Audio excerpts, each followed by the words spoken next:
I knew Thanksgiving 1997 had descended into absolute emotional wreckage the moment my 14-year-old brother started crying at the dinner table while our mother stared at a half-frozen turkey she couldn't cook, abandoned by the one man who always made the meal because he was sitting in jail after stealing pills 5 days earlier. Don T. Forget, we a growing family. Support us with a simple subscribe so we can keep creating powerful stories for you. Thanksgiving had always been strange in our house, even when things were good. And good in our family never meant perfect. It meant my father wasn't actively high, wasn't disappearing for days, wasn't bringing chaos through the door like a storm you could smell before he even arrived. But Thanksgiving was the one holiday he weirdly treated like sacred tradition. He could vanish in June, relapse in September, crash the car in October, but by late November, something in him calmed. As if cooking the turkey for the family grounded him, reminded him of the version of himself he used to be before addiction rearranged every corner of our lives. He took the task seriously, too, marinating, seasoning, stuffing, basting the whole ritual. He wasn't a good father, not consistently anyway, but he was a damn good turkey cook. And for the few hours he spent in the kitchen on Thanksgiving morning, he looked almost normal, focused, proud, sober-looking even when he wasn't. It was the closest thing to peace our family had. But in 1997, that fragile tradition shattered. 5 days before Thanksgiving, my father stole a bottle of pills from someone, a neighbor, a friend, a stranger, who even knows, and got himself arrested, hauled away, charged. Not just jailed, but destined for prison. It wasn't the first time the police had entered our lives, but it was the first time he was truly gone. Gone for good. Gone before the holiday he always insisted on handling. And the timing couldn't have been worse.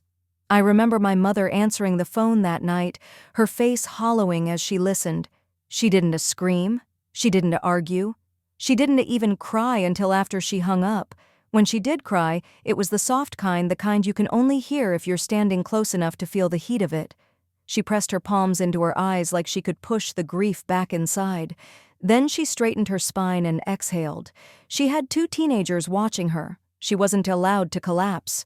We were a house in chaos, police visits, frantic phone calls, legal confusion, fear swirling through every room. It felt like the walls themselves were holding their breath.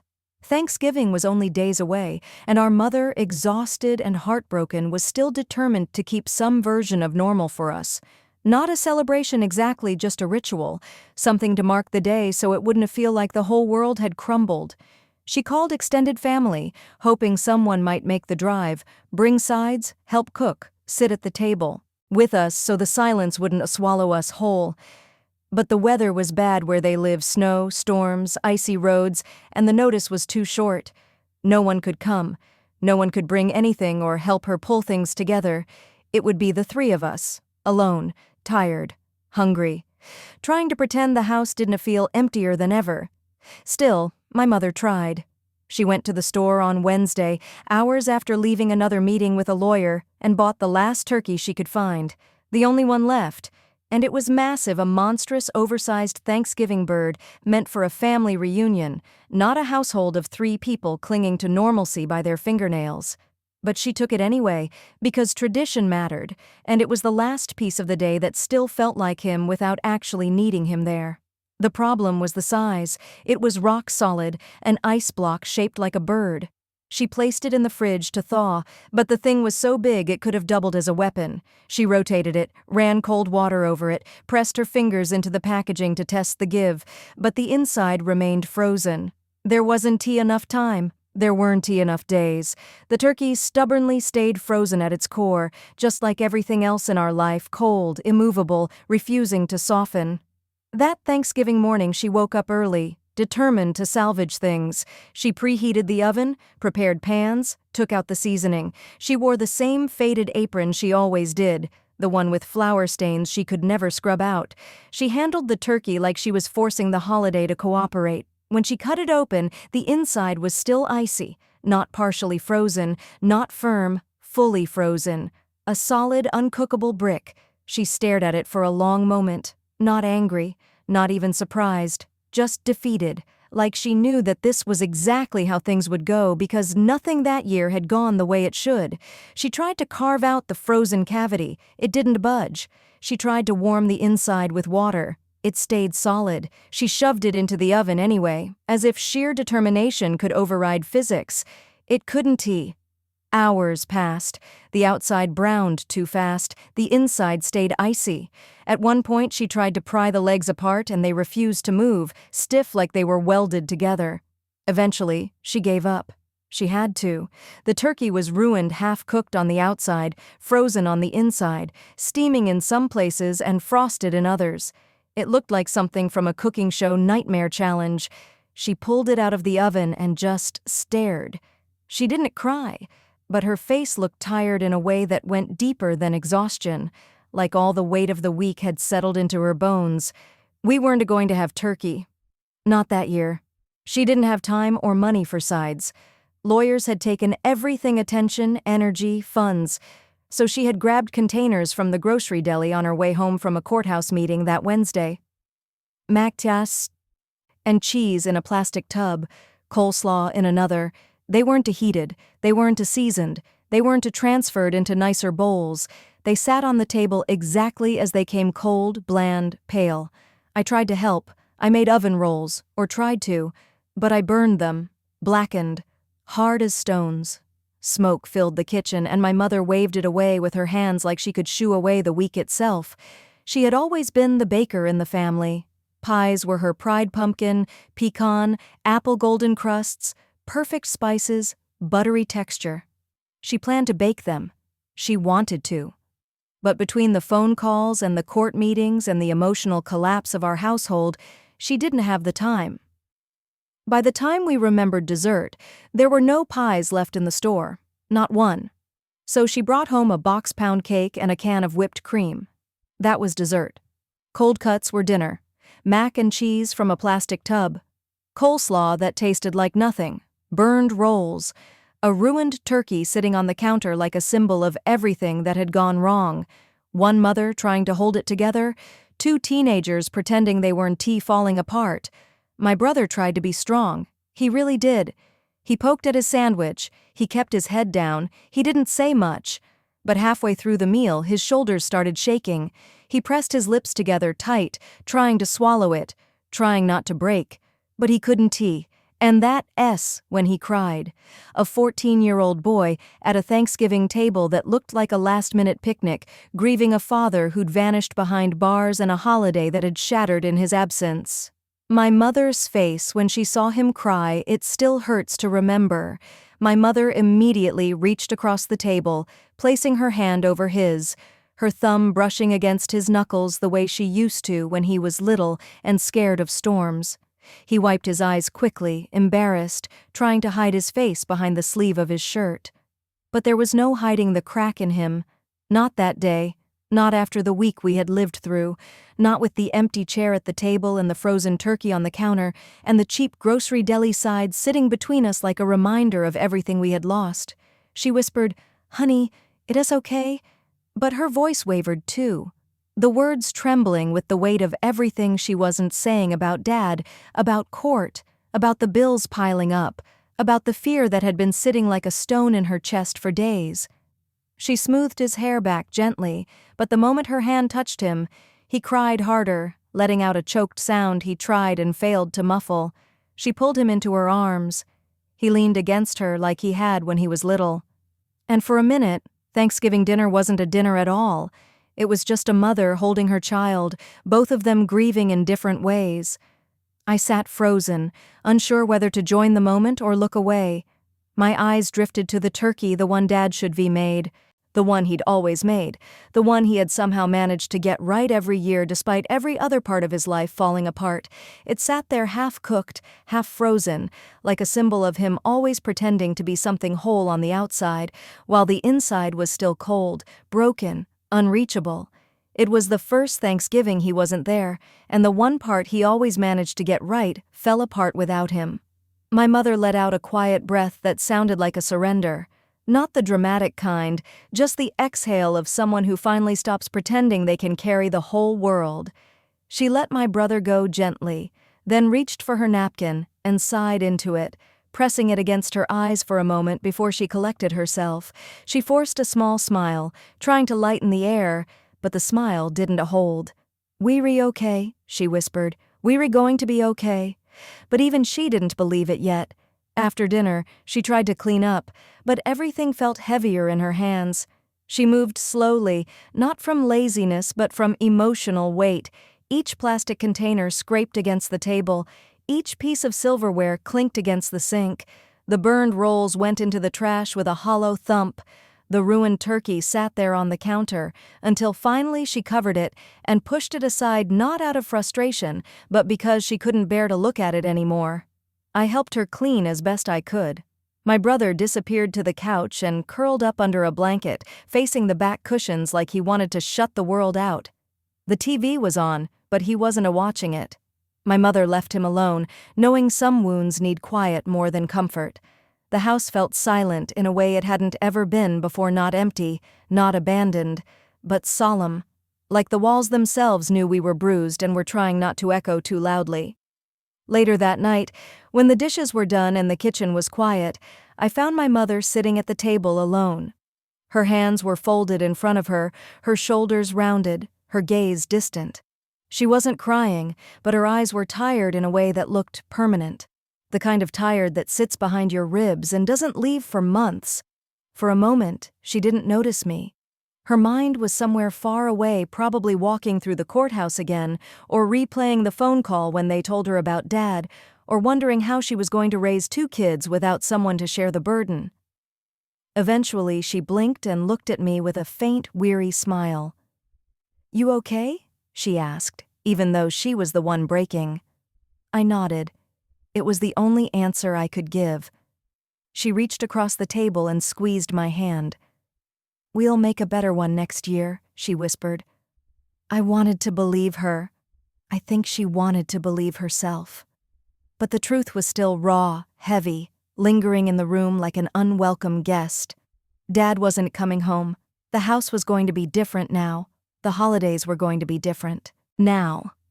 And none of us knew how to rebuild the version of family we used to have. That night, after she went to bed and the lights were out, I walked quietly back into the kitchen. The turkey sat there under its foil, too big, too cold, too heavy for any of us to deal with. It felt like a metaphor so on the nose it almost hurt. I touched the side of the pan and felt how cold it still was, the icy core that refused to thaw. I pulled my hand back, shivering slightly. Then I went to check on my brother. He was still curled up on the couch, the blanket pulled over his head. I sat at the edge of the sofa and whispered, "You want to sleep in my room?" He didn't answer for a moment, but eventually he moved the blanket just far enough to look at me with red eyes. He didn't say anything, just nodded. I helped him up and led him down the hallway, turning on the small lamp in my room so he wouldn't have to move in the dark. He crawled into my bed and curled up again, and I sat beside him, pulling another blanket over both of us. He whispered, "Why couldn't it just be normal this year?" I didn't know what to say, because normal had never been something our family got to have. Not for long, anyway. Not with Dad swinging between being present and being lost to his addiction. Not with the constant unpredictability that had become our version of childhood. I lay down beside him and stared at the ceiling, listening to the quiet hum of the fridge and the faint ticking of the heater. And I whispered the only truth I could give him. "I don't know, but we'll get through it." He nodded, even though he didn't believe it. But sometimes believing isn't the point. Sometimes you just need to hear someone say it out loud. Down the hall, Mom's bedroom light was still on, the faint glow leaking under her door like a nightlight she didn't intend to leave on. I imagined her sitting upright in bed, staring at the phone, wondering if Dad would call, wondering if she even wanted him to. Thanksgiving faded into night. The cold leftovers sat in their containers in the fridge. The burned rolls were in the trash. The cheap pound cake sat on the counter half-eaten, whipped cream smeared along the edge of the can. Everything felt unfinished. But that was the end of Thanksgiving 1997, a day stitched together by desperation, exhaustion, and a mother trying to hold her children steady while her world collapsed around her. The next morning, Thanksgiving already felt like a memory we wished we could rewrite. The house was quiet in that heavy, morning-after sort of way, sunlight creeping through the blinds, illuminating the abandoned turkey on the counter that still hadn't thawed enough to resemble actual food. The smell of cold deli mac and cheese floated faintly in the air, mixed with the metallic scent of the oven that had been pushed beyond its limits the day before. I padded into the kitchen in my socks, shivering as the cold linoleum met my feet. The house felt different now. Not because anything new had happened, but because everything from the day before still lingered like a bruise. I stared at the turkey a long time. It felt like the physical embodiment of everything that had gone wrong, oversized, unmanageable, too heavy to work with, and frozen solid no matter how much warmth we tried to give it. A symbol of our father's absence, of our mother's exhaustion, of the thin line between trying to hold things together and watching them fall apart anyway. My mother appeared in the doorway a few minutes later, wrapped in her worn robe, her hair pulled back in a loose knot that exposed the exhaustion carved into her eyes.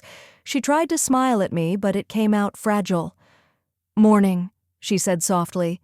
I nodded. She glanced at the turkey and let out a long, slow exhale.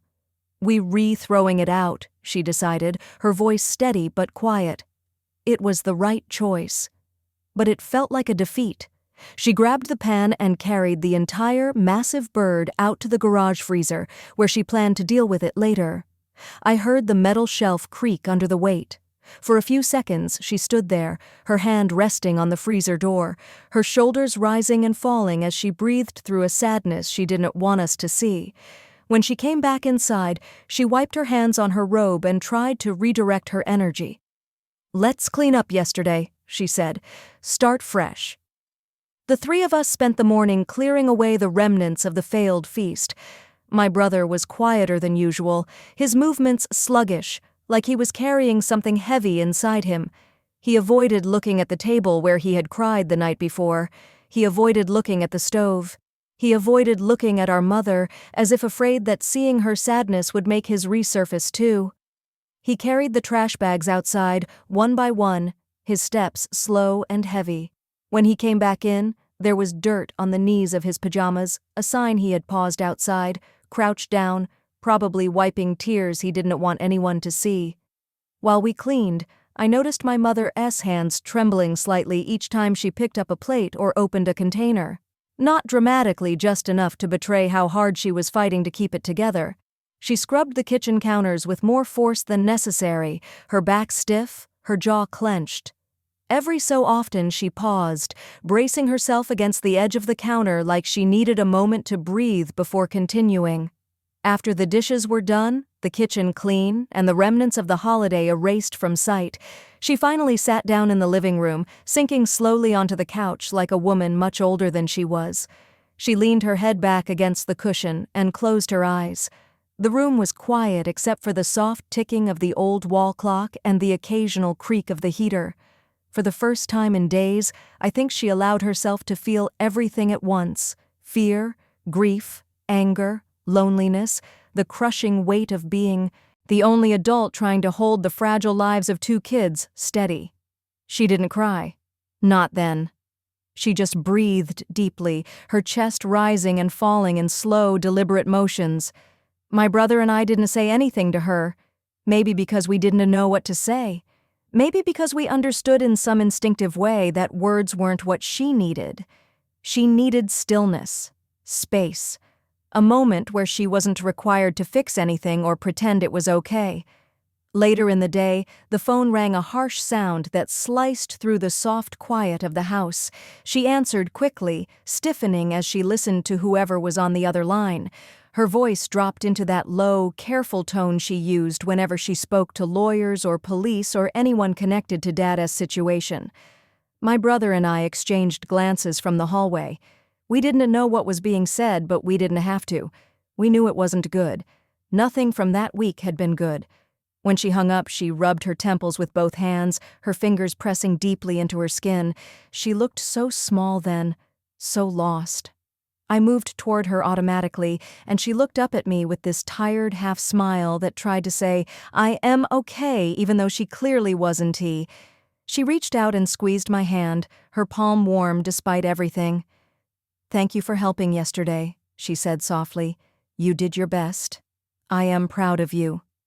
Those words stuck in my chest like a weight and a bomb at the same time because I had done so little, but it mattered to her anyway. The rest of the weekend passed in slow, quiet hours. No one brought up the turkey, no one mentioned the burned rolls, no one talked about the deli sides or the pound cake dessert, and most of all, no one talked about Dad. It felt like the whole house was walking carefully around the ache, not wanting to touch it, not ready to dissect it. Instead, we hovered close to one another watching TV together, sitting near each other without speaking, existing in the same room because distance felt wrong after everything that had happened. On Sunday night, my mother finally baked something not pies but chocolate chip cookies. They weren't fancy, they weren't elaborate, but they filled the house with warmth in a way the turkey never could that year. The smell drifted down the hallway, soft and homey. My brother wandered into the kitchen with a blanket wrapped around him like a cape. My mother handed him a cookie, still warm, and he bit into it with cautious gratitude. For the first time since Thanksgiving, he smiled. A real smile. Small, but real. My mother watched him with relief, softening her features. She brushed his hair back gently and whispered, "We'll make it through this." And this time she sounded like she believed it just a little. The months that followed were hard. Dad went to prison. Life shifted dramatically. Holidays changed forever. But that Thanksgiving, the one with the frozen turkey, the burnt rolls, the plastic tub sides, the pound cake dessert, and the tears at the table became a story we carried with us like a scar and a lesson. It wasn't a funny then. It wasn't something we could shrug off. But over the years, that day transformed into one of those grim but meaningful stories families hold on to, the kind that reminds you how strong you had to be to survive the things you didn't ask for. Years later, when we talked about it, my mother would say, "I tried. God knows I tried, and she did. She tried harder than anyone should have had to. She held an entire collapsing world together with nothing but determination and love, and the fragile hope that her kids wouldn't break under the weight of everything happening around them." And my brother, who cried at the table that night, eventually learned to laugh about the burned rolls and the deli mac and cheese. Not because it was funny, but because we got through it. Because it didn't break us. Because the people at that table stayed at that table, year after year, holiday after holiday, even when everything else shifted under our feet. Thanksgiving 1997 was shattered, broken in almost every way, but it also marked the beginning of something quieter, something tougher, something unspoken yet powerful. It was the holiday that taught us what survival looked like, what love under pressure felt like, what it meant for a family to hold on to one another even when everything else fell apart. And that is how the worst Thanksgiving of our lives became one of the stories that defined us, a story of frozen turkey, missed pies, burned rolls, plastic tubs of sides, a crying brother, a grieving mother, and the resilience that carried us forward long after the holiday ended.